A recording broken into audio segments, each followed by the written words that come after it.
ፍቅር እንጂ ትርፍ የለም ከጸብ ከጥላቻ አብረን እኮ ለአንድነት ለእድገታችን ብቻ አብሮነታችን ለኛ ለጤና ለፍቅር ኢትዮጵያውያን በጋራ ተባብረን ለሰላም እንዘምር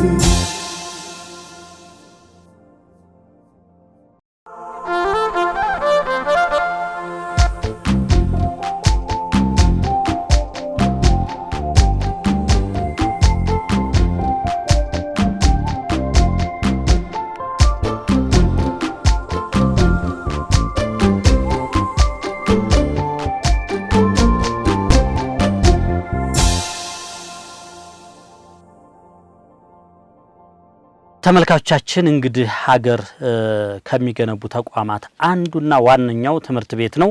በዛሬው ዝግጅታችንም ወደ አንድ ትምህርት ቤት ጎራ ብለን ለማየት ሞክረናል። እዛ ትምህርት ቤት ውስጥ ቀረጻችንን ለማካሄድ ሞክረን የአካባቢው አየር ሁኔታ ለቀረጻ ምቹ ስላልሆነ እዚህ አጠገብ ያሉትን መምህራኖች ከነ ክብር ልብሳቸው እዚህ ስቱዲዮ ድረስ ጋብዘናቸዋል። ከነሱ ጋር ጥሩ ቆይታ እናደርጋለን። አብራችሁን ሁኑ። ያለ መከባበሩ አለ፣ ጸብ አለ፣ ክርክሩ አለ፣ መገፋፋቱ አለ። ትምህርት ቤቶች ተጠያቂዎች ናቸው ብለው ቅሬታ የሚያነሱ ሰዎች አሉ። እዚህ ላይ ምን ትላላችሁ? በእርግጥ ያው ትምህርት ቤቶች ብቻ ናቸው ማለት አንችልም። ምናልባት ከትምህርት ቤትም ውጪ ወላጆች ለልጆቻቸው የሚሰጡትን ቦታ ጊዜ መስጠት ይጠበቅባቸዋል። ማለት እንደነዚህ አይነት ነገሮችን ሲፈጠሩ እንዴት ነው ልጆቼን ማሳደግ ያለብኝ በምን አይነት መልኩ ላሳደጋቸው የሚለውም ነገር ወላጅም ትኩረት ቢሰጥበት በልጆቹ የልጆቹ አዋዋሌት እንደሆነ ከማን ጋር እንደሚውሉ በደንብ አርጎ ጠንቅቆ ቢያቅ ጥሩ ነው። እንደ ሁለተኛ ደረጃ ደግሞ ትምህርት ቤት ያው ቀድሞ ግብረገብ በደንብ ይሰጥ ነበርና የዛም ግብረገብ መጓደልም አሁን ያው እያየ ነው ያለ ነገር በየትምህርት ቤቱም በሀገራችን ላይ እንዲታይ ሆኗልና ከዛም አንፃር እንግዲህ ትምህርት ቤቶችም ጠንክረው ቢሰሩ ብዬ እላለሁ። ከዚህ በኋላ ግብረገብ ማለት ምን ማለት ነው? ግብረገብ ምንን ነው የሚያካትተው? ግብረገብ ያው ግብረገብ ማለት ጥሩ ስራ፣ ጥሩ ምግባር፣ ሀቀኝነትን ከራስ በላይ ደግሞ ለሰው መኖርን ራስ ብቻ መመልከት ሳይሆን ሰዎችን መመልከት እንዳለብን የሚያሳየን ጥሩ ምግባር እንዲኖረን የሚያሳይ የትምህርት አይነት ነው። የምንሰጣቸው ደግሞ ጭብጦች በመጀመሪያ ደረጃ የሰው ልጅ ፈጣሪን መፍራት የሁሉ ነገር የትእዛዛቶቹም ቁንጮ የበላይ የሆነው ፈጣሪን መፍራት ነውና ልጆች ፈጣሪያቸውን እንዲፈሩ ፈጣሪያቸውን እንዲያውቁ ካደረግን በኋላ ቀጣይ ወላጆቻቸውን መምህራኖቻቸውን እያለ ህብረተሰቡ ጋር ያላቸው ነገር ጥሩ ሆኖ እንዲያድግ ለማድረግ በጣም እየሞከርን ነው። ውጤታማም ነን። በጣም ትኩረት አድርገን ስንሰራ የነበረ ስነ ምግባር ላይ ነበረ። በጣም በዛ ወላጆቻችን እጅግ በጣም ረክተዋል፣ በጣም ተደስተዋል። እስካሁንም ስነ ምግባር ላይ በጣም እንሰራለን። ምክንያቱም ስነ ምግባርን ከላይ ሳይሆን ከታች ህጻናት ገና ከታች ነው ታንጸው መምጣት ያለባቸው እንጂ ላይ 3ኛ 4ኛ ደረጃ ክፍል ላይ ደርሰው ስነ ምግባርን ብንላቸው ምናልባት ውጤታማ ላንሆን እንችላለን። ከታች ግን ህጻናት በስነ ፈጣሪያቸውን ፈርተው ለመምህራኖቻቸው ታዛዥ ነው ለወላጆቻቸው ታዛዥነትን ከታች ነው ለምዶ መምጣት ያለባቸውና በዚህ አጋጣሚ በመንግስትም የተጀመረው 2015 ላይ ነው አንድሮሜዳ እንደኔ የመጀመሪያ የስነ ምግባር ትምህርትን የጀመረበት ነገር ነው ያለውና ያሉን ጥሩ ናቸው። አሁን ላይ ቅድመ አንደኛ ላይም ያሉ ጥሩ ናቸው። ወላጆች በጣም ይፈልጉታል። ልጆቻችን ታዛዥ ናቸው። እቤትም ገብተው የተጣሉ እናትና አባትን የሚያስታርቁ ህጻናቶች አሉ። እዚህ ስነ ምግባርን ተምረው ሊፋቱ የደረሱትን እናትና አባት ያስታረቁ ህጻናቶች አሉ። በዚህ አጋጣሚና ስነ ምግባር ላይ በጣም እጅግ በጣም እንሰራለን። ለምሳሌ እንግዲህ ያው ሰው ሲሰራ ነው ሀገርን የሚሰራው ሰው ስለሆነ ክፍተቶች አሉ። አሁን ላይ ታላቁ ላይ ወንድሙ ላይ ድንጋይ የሚወረውር ትውልድ ሁሉ ተፈጥሯል። የዚህ መነሻው መንስኤው ችግሩ የቱ ጋር ነው ማለት እንችላለን? ተማሪ የሚውልባቸው ቦታዎች ወይም የሚያርባቸው ቦታዎች የተለያዩ ናቸው። የመጀመሪያ ከወላጅ ይጀምራል። ከዛ ማህበረሰብ ከዛ ትምህርት ቤቶች እንግዲህ አብዛኛው ማህበረሰብ ማለት ይቻላል በትምህርት ቤት በኩል ያለፈ ነው። ስለዚህ በዚህ በኩል ያለፈ ትውልድ ደግሞ ሳይማር ሌላውን የሚያከብር ሰው የኖረባትን ሀገር ተምሮ ሌላው ላይ ድንጋይ የሚወረውር እናት አባቱ ጋር ድንጋይ የሚወረውር ትውልድ መፈጠሩ አንዱ ትልቁ ተጠያቂ ትምህርት ቤት ይመስለኛል። ምክንያቱም ትምህርት ቤት ሳይኖር ምንም ሳይማሩ ተከባብረው በፍቅር ያደጉ ህብረተሰብ የኖሩባት ሀገር ላይ ሆነን ይህን ነገር ስናደርግ ምናልባት ከስልጣኔ አይነት ነገር ጋር የመጣ የተያያዘ ነገር ይመስላል። ይሄ አይነት ነገር ሲመጣና ምንድነው ትልቁን ድርሻ ወላጅና ማህበረሰብ የራሱን ድርሻ ወስዶ መወጣት አለበት። አብዛኛው ግን በትምህርት ቤት ዙሪያ የመጣ ነው። ከትምህርት ቤት ስለሆነ በእኛ በኩል የሚታየው ክፍተት ምንድነው? ስነ ምግባር ይማራል፣ ትውልድ እናስተምራለን ይላሉ ትምህርት ቤቶች።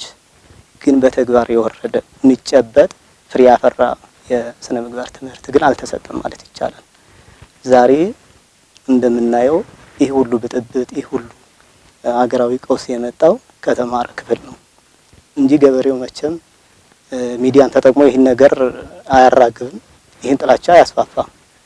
ይህን ያደረገው የተማረው ክፍል በመማሩ ምክንያት ይህን የሚያመጣ ከሆነ ተጠያቂ ትምህርት ቤት ነው። ስለዚህ ምንድነው አሁን የተማረው ኃይል ለአንዳንድ ብጥብጦች መነሻ ነው ካልን መማር እንግዲህ የባህሪ ለውጥ ማምጣት ነው። ስለዚህ ይሄ የተማረው ኃይል በሚማርበት ጊዜ ወይም ተማሪ ያለ ችግር ፈጥሯል ወይም ከሽፏል ብለን መውሰድ እንችላለን። እንግዲህ ከሽፏል ምንለው በትምህርቱ ብቻ አይደለም እንደነገርኩ ከዛ ከወላጅ ከማህበረሰብ እስከዚህ የመጣው ነገር አለ። ግን መሆን ያለበት ምንድነው የትምህርት ቤቶች ካሪኩለም ወይም የትምህርት አሰጣጥ መፈተሽ አለበት፣ መስተካከል አለበት።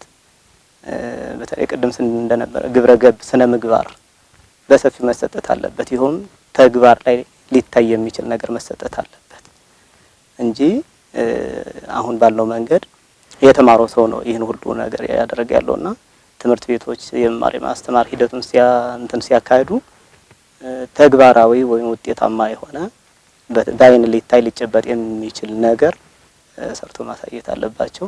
ስለዚህ ያለው የሚሰጠው የትምህርት ካሪኩለምና ዘመኑ በራሱ ጊዜ የሚያመጣው ነገር እንደ መንግስትም እንደ ስራ ባለድርሻም ከመምህራን ጀምሮ እያንዳንዱ ፍተሻ ማድረግ አለብን እናስተምረው ነገር ነው የምለው። ስለዚህ አሁን እናንተ ነገ ተወቃሽ እንዳትሆኑ ያው ባለተራ ናችሁ። አሁን ያሉት ህፃናቶች የነገውን ሀገር ነው የሚረከቡት። አሁን ያለው ትውልድ ደግሞ እናንተ እጅ ላይ ነው። ስለዚህ ነገ እንዳትወቀሱ ምን እየሰራችሁ ነው ያላችሁት? ቀጣይ ደግሞ እኛም ተወቃሾች እንዳንሆን ጠንቅቀን የግብረ ገብ ትምህርትን በሰፊው እንዲሰጥ ማድረግ አለብን። በዚህ አጋጣሚ እናንተን ደግሞ በጣም ነው እናመሰግነው። የተማሪው በዚህ ደረጃ ላይ ጉድለት ማሳየት የሀገሪቷ በማያስፈልግ ነገር ውስጥ መግባት ታይቷችሁ እስቲ ግብረ ገብ ምን ይመስላል ብላችሁ ወደ አንድሮሜዳ ትምህርት ቤት ብቅ በማለታችሁ በጣም አመሰግናለሁ። ከዚህ በተለየ ወደ 4-5 ትምህርት ቤት የግብረ ገብ ትምህርት እሰጣለሁ እና ግብረ ገብ ከዚህ በኋላ እንዲህ በእናንተም ድጋፍ ከተደረገ እየተስፋፋ ከሄደ በፊት የነበረው ማንነት ኢትዮጵያዊነት የማይመለስበት ምንም ምክንያት የለም ብዬ ማመን እችላለሁ ማለት ነው። የእናንተ ልጆች የዘመሩት መዝሙር አለ ስለ ሀገር የዘመሩትን እሱን ተከታትለን እንመለስ።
እንደ አንድ ኢትዮጵያዊ ከመምህርነትን ባሻገር እንደ አንድ የሀገሪቷ ኗሪ ስለሆንሽ እዚህ ላይ ምንድነው ያለሽ አመለካከት? የአሁኑ ትውልድ ላይ የሚታየው ነገር በጣም ነው የሚያሳስበን ያለውና እንደ ትምህርት ቤት ደግሞ ስናየው ምንድነው ድካማችን የወደፊት ስጣፋንታቸው እነዚህ ልጆች ምንድነው የሚለው ነገር ስለ እውነቱ እንደ መምህር እንደ ባለሙያ ያስጨንቃል። እና ምንድነው ሀገራዊ ስናደርግ ትምህርት ቤት ብቻ አይደለም ቤተሰብ ብቻ አይደለም እንደ ሀገር መንግስትን በደንብ መስራት አለበት። ትምህርት ቤቶች ከወላጆች ጋር ተቀናጅተው መስራት አለባቸው ግብረ ገብ ላይ።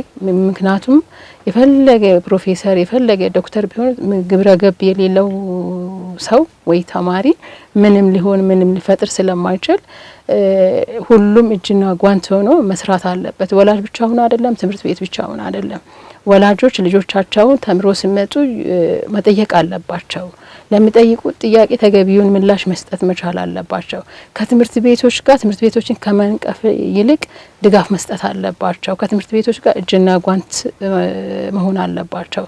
ገንዘብን ከፍሎት ልጅን ትምህርት ቤት መላክ ብቻ ተምሮ መጥቷል ለማለት ያዳግታልና ምን ተምሮ ነው የመጣ? ምን አይነት ትምህርት ነው ተምሮ የመጣ? ምን አይነት ግብረ ገብ ነው ተምሮ የመጣ የሚለውን ለልጆቻቸው ድጋፍ ማድረግ አለባቸው። ከትምህርት ቤቶች ጋር መወያየት መቻል አለባቸው። በሚጠሩበት ሰዓት መገኘት መቻል አለባቸው። እንደ ሀገር ደግሞ መንግስት በደንብ ትውልድ ላይ መስራት አለበት። ምክንያቱም ያለፈው አልፏል። አሁንም የምናየው ነገር በጣም አስጊ ነው። እነዚህ ትውልዶች ላይ መስራት መቻል አለባቸው። ተተኪ ትውልዶች ናቸውና ሁሉም ባለድርሻ አካላት፣ የሚዲያ ባለሙያዎች፣ መንግስት እንደ መንግስት፣ ግለሰቦች፣ የትምህርት ተቋማት፣ ወላጆች ሁሉ ተረባርበው ይሄን ትውልድ መዳንና እቺ ነገር ወደ ተሻለች ሀገር ከዚህ ሁሉ የጸዳችን ለዚህ ትውልድ ማስተላለፍ አለብን የሚል መልእክት አለ። የመጀመሪያ የግብረ ገብነት ጉድለት፣ የስነ ምግባር ጉድለት። ድሮ በታሪክ መዛግብት እንደምናውቀው አንድን ሀገር ገዢ አንድን ሀገር የሚያስተዳድር አካል ምንም አይነት ነገር ቃል እንኳ እንዲያው ነቀፌታ እንኳን እንትን አይባልም ነበር። የአሁኑ ትውልድ ግን የሚናገራቸውን ነገሮች ነገ የሚያመጣውን ጣጣ እንኳ ያውቃል። ደስ እንዳለው አንዳንዶቹ ሚዲያውን ተጠቅሞ የሆነ የገንዘብ ማግኛ መንገድ ይጠቀማሉ። ሌላው ደግሞ ባለማወቅም በማወቅም ነገ ምን አገባኝነት ትውልዱን እኔ በመናገረው ነገር ቢበላሽ ምን አገባኝ የሚል የስነ ምግባርና የግብረ ገብነት ጉድለት ነው እንጂ የተማረ ሰው እንደዚህ ማለት አልነበረበትም። ቅድም መጀመሪያ ምስል እንደነበረ የተሻለ ሀገር መገንባት ነበረ። ይሄ አሁን በሚዲያ በተለያየ መንገድም የሆነውን ያልሆነውን የጠብ ቃል የሚዘራ ትውልድ ትላንት በትምህርት ቤት ደረጃ ምን መሆን ትፈልጋለህ ሲባል የተሻለ ምኞት የነበረው ነው። ከጊዜ በኋላ ግን ነገሮች እየተበላሹ ሲመጡ የስነ ምግባር አሰጣጥ ተግባራዊ ባለመሆኑ በቲዮሪ ብቻ በመሰጠቱ ይህን ትውልድ እንድንፈጥር ትውልድ እንዲገኝ ተደርጓል እንጂ መቼም ከዛሬ 20 እና 30 ዓመት በፊት ይህ የግብረ ገብነት ስራ ከስር ከመሰረት በደንብ በስነ ስርዓት ተሰጥቶ ቢሆን ትውልዱ ምናልባት ክፉ ነገር ከመናገር አሁን ከሚያጸይፍ ነገር ከመናገር ይቆጠብ ነበር እና ምንድነው መሰረቱ ሲባል የታወቀ ነው የስነ ምግባርና የግብረ ገብነት ጉድለት ሙሉ የሆነ ጉድለት ነው። እንግዲህ ያው ስልጣኔ የራስ ማንነት መርሳት አይደለም። ምናመጣቸው አሉ ዘመናዊ ነገሮች፣ ቴክኖሎጂዎች እኛን የሚጠቅሙ ሀገራችንን የሚያሳድጉ አሉ። በዛው ልክ ግን የኛ ማንነት የሚያጠፉ ነገሮችን እየተከተል እንደ ስልጣኔ የምንቆጥረው ከምን የተነሳ ነው? አመሰግናለሁ። አሁን ይሄ እኔ እንደ ግብረ ገብ መምህርነቴ ለምሳሌ ሀገራቸውን እንዲያውቁ ከምናደርግባቸው መንገዶች አንዱ የብሔር ሰቦችን ቀን ስናከብር የኢትዮጵያ አልባሳትን ወይንም ደግሞ የተለያዩ የብሔር ብሔረሰቦችን ልብስ ለብሰው ልጆቹ ይገኛሉ። ያኔ ባህላቸው ምን እንደሆነ እንዲያውቁ፣ ክብራቸው እንደሆነ፣ የኢትዮጵያ የራሷ የሆነ ያለባበስ ስነ ስርዓት እንዳላት፣ ይሄ ደግሞ የትኛውም ዓለም ብትሄዱ የሚያስከብራቸው እንደሆነ፣ የሚያኮራቸው እንደሆነ፣ ይሄን እንዲያውቁት በዚህን አጋጣሚ እንዲማሩ እንፈልጋለን። ከዛ በተረፈ ደግሞ ቅድም እንዳልከውም ከውጩ ደግሞ መልካም ነገር እንዲወስዱ ለሀገራቸው የሚጠቅመውን የውጩ ሰዎች አሉ ተፈላስፋ ሀገራቸውን ያሳደጉበትን መንገድ ደግሞ ከነሱ ማምጣት እንዳለባቸው ሌላው ደግሞ ሀገራቸው ወርቅ እንደሆነች እንዲያውቋት ኢትዮጵያ ምን እንደሆነች እንዲያውቋት እናስገነዝባለን። ባለባበሳቸው በአመጋገባቸው ኢትዮጵያ የራሷ የሆኑ ብዙ ቅርሶች እንዳሏት ከዚህ መካከል የራሷ ፊደል የራሷ የዘመን አቆጣጠር የራሷ ደግሞ ቁጥሮች እንዳሏት እንዲያውቁ እና ኢትዮጵያ ክብራቸው ትብታቸው የተቀበረችበትና የተወለዱበት የሚያድጉባት ነገ ደግሞ የትኛውም ዓለም ሄደው ደግሞ ኢትዮጵያ ብለው ደግሞ ባንዲራዋን ከፍ እንዲያደርጉ በስነ ምግባር እንዲታነጹና በትምህርታቸው ደግሞ ጎበዝ ሆነው እነሱም ነገ የኢትዮጵያ አይን እንዲሆኑ ለማስተማር በጣም እንሞክራለን። አው ከውጭዎች መውሰድ ያለብን ለሀገራችን የሚጠቅመው ነገር ብቻ ነው መሆን ያለበት እና አሁን ትውልዱ ምን እየሆነ ያልየውን ነገር ሁሉ ነው ፈጣን ስለሆነ ያዩትን ነገር ሁሉ ነው የሚወስዱትና የሚጎዳቸውንም የሚጠቅማቸውም አይለዩም። እዚህ ላይ ማን መስራት አለበት? የሚዲያ ባለሙያዎች መስራት አለባቸው፣ ወላጆች መስራት አለባቸው። ጠቃሚዎቹን ያው ለሀገራቸው እንዲጠቀሙበት መውሰድ አለባቸው። ካለባበስ ከአመጋገብ ከጥሩ ባህላችን ሀገራችን ምን እንደሆነች ያው ትምህርት ቤቶች ድርሻ አለባቸው የሀገራቸውን ማንነት ማስተማር።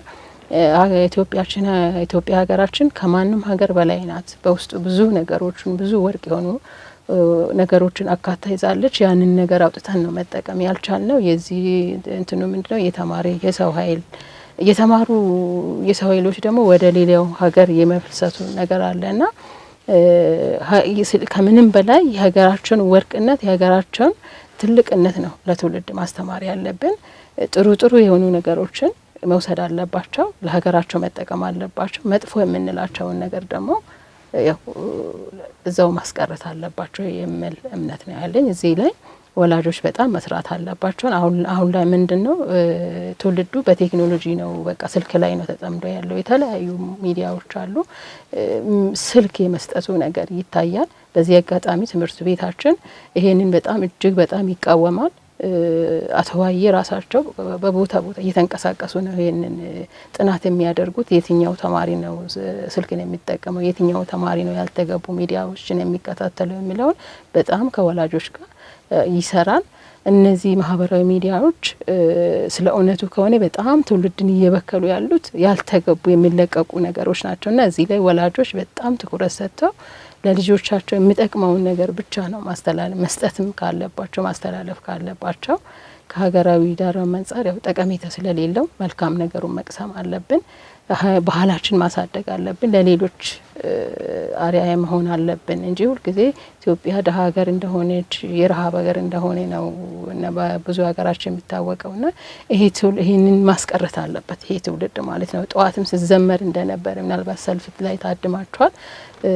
ይሄንን ድህነትን አሁን ያለውን መጠላላትን አድገን እናስቀራለን እያሉ ነበር ሲዘምሩ የነበሩትና ህጻናቶቹ በህጻናት አንደበትና ወላጆችም ትምህርት ቤትም እዚህ ላይ ጠንክሮ መስራት አለበት የሚል እምነት አለኝ። ተመልካቾቻችን ፕሮግራማችን አላበቃም። በዚሁ ትምህርት ቤት ውስጥ ያለውን የጸሎት ስነ ስርዓትና የመዝሙር ሁኔታ ተከታትለን ተመልሰን እንገናኛለን።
ይሄ አሁን ያሳዩን መዝሙር፣ ጸሎት የሁሉንም እምነት ያካተተ ሀገራዊ የሆነ ነገር ነው። ጸሎት ያደርጋሉ።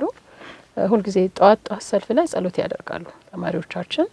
የሚደረገው ጸሎት ግን የማንንም እምነት የሚከተል አይደለም። ፈጣሪ ብለው ነው እንትን የሚሉትና ፈጣሪ ደግሞ ለሁሉም ለየትኛውም ሃይማኖት አንድ ፈጣሪ ነው። የማንንም ሃይማኖት አይነካም። ተማሪዎቻችን የተለያዩ እምነት ተከታዮች አሉ፣ ወላጆቻችን የተለያዩ እምነት ተከታዮች አሉ። የማንንም እምነት የሚነካ አይደለም።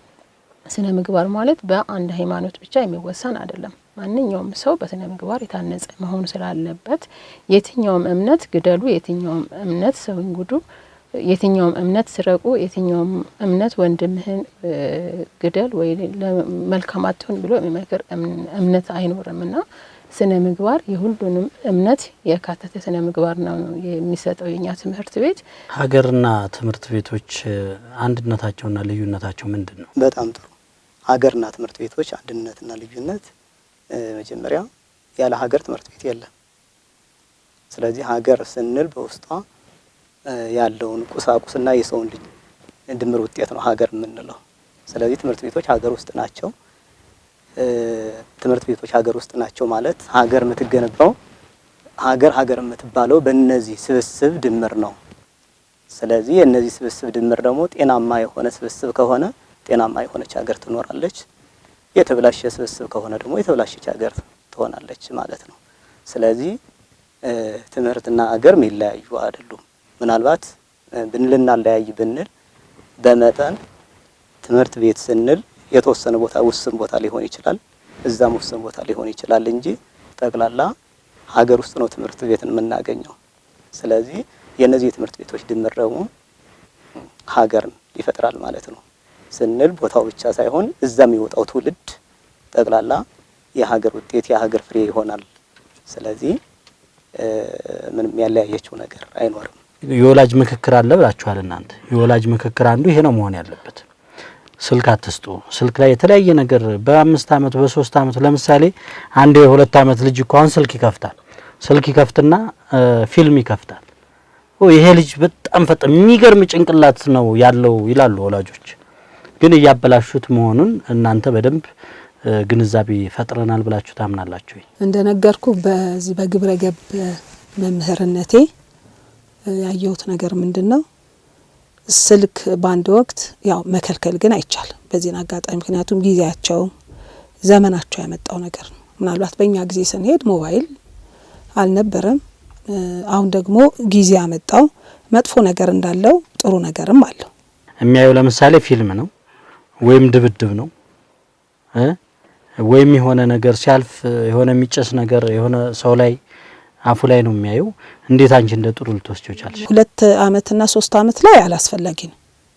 ምናልባት ከዛ በላይ ለሆኑ ልጆች ግን ትምህርት ቤት ራሱ እውነትና አውራ ከተባለ በቴሌግራም አይታችሁ ስሩ ይባላሉ ተማሪዎች። ይሄን አሁን ሪፖርት ያደረጉልኝ ተማሪዎች አሉ። ሞባይል ላይ አይታችሁ ሰርች አርጋችሁ ይሄን ጥያቄ ጽፋችሁ አምጡ። ያንን ነገር ቼክ ስናደርግ እዛ ላይ ሞባይል ላይ ብዙ መጥፎ ነገሮች እንዳሉ ሁሉ ደግሞ እንዳጠቃቀም ብዙ ደግሞ ጥሩ መልካም ነገሮችም ደግሞ አሉት ቴክኖሎጂው ማለት ነው። ስለዚህ አንዱ የእድገትም መሰረትም ስለሆነ ምናልባት ለ2 አመት ለ3 አመት ልጅ ምንም ላይ ጠቅሞ ይችላል። ከዛ በላይ ላሉት ግን ተማሪዎች ትምህርት ቤቶችም ከዛ ላይ አንብባችሁ ጽፋችሁ አምጡ ከተባሉ አሁን እኛ ምንድነው የምናደርገው ስናስተምራቸው? እንግዲያውስ ለትምህርት ነገሮች ብቻ ተጠቀሙ። እዛ ላይ ያለውን ነገር ለ20 ደቂቃ ለ30 ደቂቃ ግብረ ገብ ተማሪዎች ናችሁ፣ ፈጣሪን እንፈራለን ብላችኋል። ስለዚህ ፈጣሪን የሚፈራ ሰው አታላይ መሆን የለበትም። በቃ ከዚህ ሰዓት እስከዚህ ሰዓት ለትምህርታችሁ የሚጠቅም አይምሯችሁን ትንሽ የሚያዝናና ነገር ካለ እዩ ብለን የፈቀርነው ምንድነው? እኛ ቤት እዚህ ቤት ሲከለከል እዛ ቤት አይከለከልም። ስለዚህ አምልጠው ሄደው ጎረቤት ተደብቀው የሚያዩ ልጆችም እንዳሉ ደርሰንባቸዋል። ስለዚህ ማስታረቂያው ሀሳብ ምንድነው? በፈጣሪ ስም ቃል ግቡልን፣ የምታዩት ነገር ለትምህርታችሁ የሚጠቅም እንደሆነ ቃል ግቡልን። ከ20 ደቂቃ እስከ 30 ደቂቃ ባልበለጠ ሁኔታ ውስጥ ለትምህርታችሁ የሚጠቅም አይምሯችሁን ደግሞ የሚያዝናና የሚያስተምር ነገር እንድታዩበት ብለን ያው እስከ መፍቀድ ደረጃ ደርሰናል። እና ለ2ኛ ለ3ኛ አመት ግን ላሉት ህጻናት ያ ቢወሰድባቸው ነው የሚለው። የተማሪዎችን መልእክት ተከታትለን ተመልሰን እንገናኛለን። ወደፊት ኢትዮጵያ እንድትሆን ፈልገው በጣም የበለጸገች ሀገር በሁሉም ሙያ ሰው ሁሉ የሚወዳት ኢትዮጵያ ነው የሚፈልገው የምትባልበት እናም ደግሞ ልክ እንደ ሌሎቹ በጣም ታዋቂ ሀገራቶች የራሷ የሆነ የተለያዩ ስራዎች እናም ደግሞ የሀሳብ ፈጠራዎችን ጠንካራ የስራ ባህልን ለምዳ ኢትዮጵያ ጥሩ ደረጃ እንድትደርስ ፈልጋለሁ። አመሰግናለሁ። ያው እኛ ትምህርት ቤት ውስጥ ሁሉም አይነት ብሔረሰቦች ሰዎች አሉ። እርስ በርስ ተዋደን ነው የምንኖረው። አብረን ነው የምንማረው፣ አብረን ነው የምንበላው፣ አብረን ነው የምንጠጣው፣ አብረን ነው የምንማረው፣ አብረን ነው የምንጫወተው እና ጥሩ ግንኙነት አለን። ሀገራችንም እንደዚህ አብራ ተዋዳ ብትኖር ጥሩ።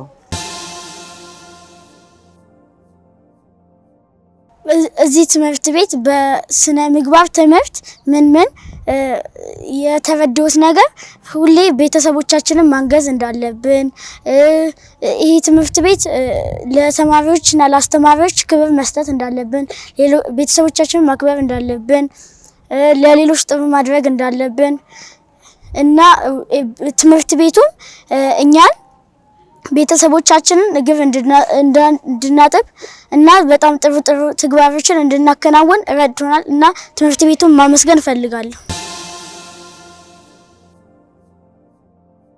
ኢትዮጵያ ምን አይነት ሀገር ሰላም ያላት እና እኛ ህፃኖች ስለሆነን መማር እንፈልጋለን።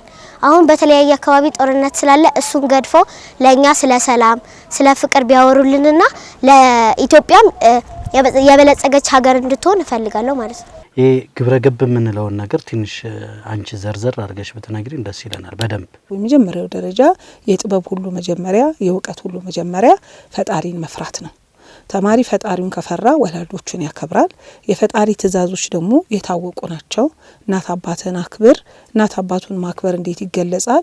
እግር በማጠብ የሚያዙትን ወላጆቹ የሚያዙትን ነገር በፍቅር በደስታ መስራት፣ እናት አባቶቹ ሲመርቁት አሜን ብሎ የምርቃትን ጥቅም ማወቅ እንዲረዳ፣ እናት ራሱ ማን እንደሆነች አባት ምን እንደሆነ በስነ ስርዓት እንዲያቅ፣ ከዛም ከጎረቤቶቹና ከአካባቢ ጋር ያለው ህብረተሰብ ጋር ከልጆች ጋር እንዴት መጫወት እንዳለባቸው ስነ ምግባር የተማሩ ተማሪዎች ያውቃሉ። እንግዲህ የምናያቸው ችግሮች በነገውም ትውልድ እንዳይቀጥሉ ባጭሩ እንዲቀጩ አሁን ያለው ትውልድ ስለሆነችን ሀገር ነገ የሚረከባት እንደው ኢትዮጵያዊነት ላይ ምን አይነት የተለየ ስራ እየሰራችሁ ነው? ኢትዮጵያዊነት ላይ ብዙ አይነት ስራ ነው እየሰራን ያለ ነው። አንደኛው የግብረ ገብ አስተምሮ ነው። የግብረ ገብ የድሮ ኢትዮጵያውያን አባቶቻችን ባህል መቀጠል ስላለበት ያን ለመመለስ ቅድም ሚስኮኪም እንዳለች ከዛሬ 2 አመት ተጀምሮ እስካሁን እየተሰራ ነው ያለው። ሌላ በተጓዳኝ ኢትዮጵያ ማናት፣ የኢትዮጵያ ታሪክ እንዴት ነው የሚለው ሀገራችን ኢትዮጵያ የ3000 አመት ታሪክ እንዳላት ይታወቃል። በዚህ ታሪክ ውስጥ መዛግብቶቿ ወይም የታሪክ ጽሁፎቿ ተጽፎ የሚገኙት አብዛኛውን ክፍል በግዕዝ ቋንቋ ነው። ማለትም እስከ 1880ዎቹ አካባቢ በግዕዝ ነው መዛግብቶቹ የምናገኛቸው። በተለያየ የግዕዝ መጻሕፍት በተለያዩ የግዕዝ ቋንቋዎች ተጽፈው ነው የምናገኘው። ስለዚህ ይህን የግዕዝ ቋንቋ ወደ ኋላ ሊመልስ የሚችል ትውልድ እንዲፈጠር በግዕዝ ዙሪያ መደበኛ የመንግስትን ፕሮግራም በማይነካ መልኩ እየሰጠን ነው ያለ ነው። ተመልካቾቻችን መምህር እንደጠቀሰው እንግዲህ የሀገራችን አንዱ ቋንቋ ግዕዝ እንደነበር ነው በታሪክ የነገረን። እዚህ ትምህርት ቤት ውስጥም በተጓዳኝ ግዕዝ ትምህርት ይሰጣል። እስቲ ተማሪዎቹ ግዕዝን እንዴት ተቀብለውታል የሚለውን ተከታትለን ተመልሰን እንገናኛለን።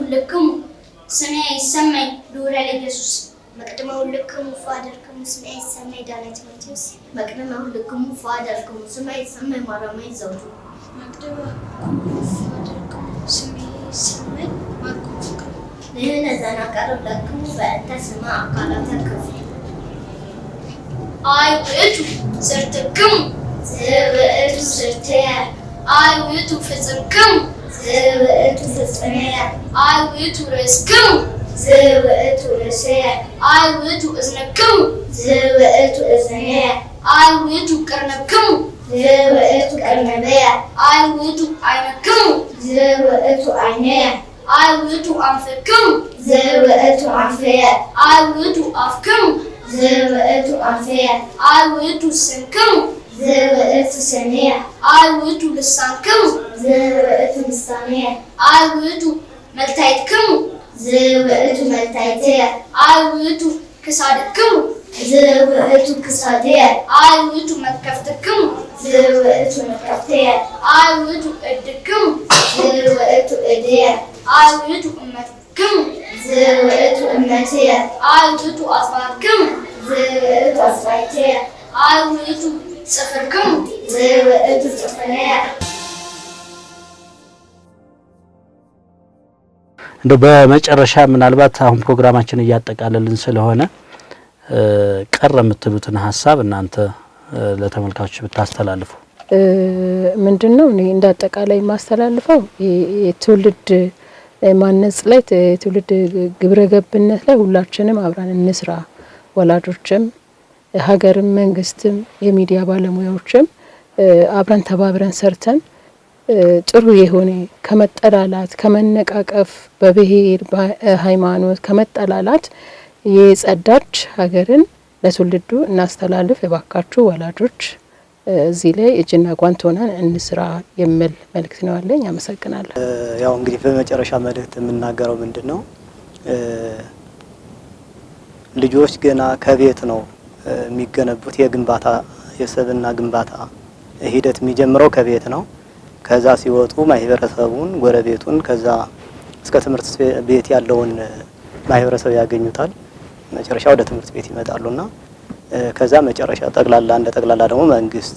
ስለዚህ አራቱም አካላት ኃላፊነት አለብን። ወላጅ፣ አካባቢው ያለው ማህበረሰብ፣ እንደ ትምህርት ቤት መምህራንና ትምህርት ቤት፣ ጠቅላላ ደግሞ መንግስትና ሁላችንም የየድርሻችን ካሁኑ ጊዜ ጀምረን ቁርጠኝነት ኖሮን ሀገሪቱን እናድናት፣ ከዚህ መጥፎ ድርጊት እንታደጋት። ግብረ ገብ ላይ ሚዲያዎች አሁን እንደናንተ የተለያዩ ሚዲያዎች አሉ።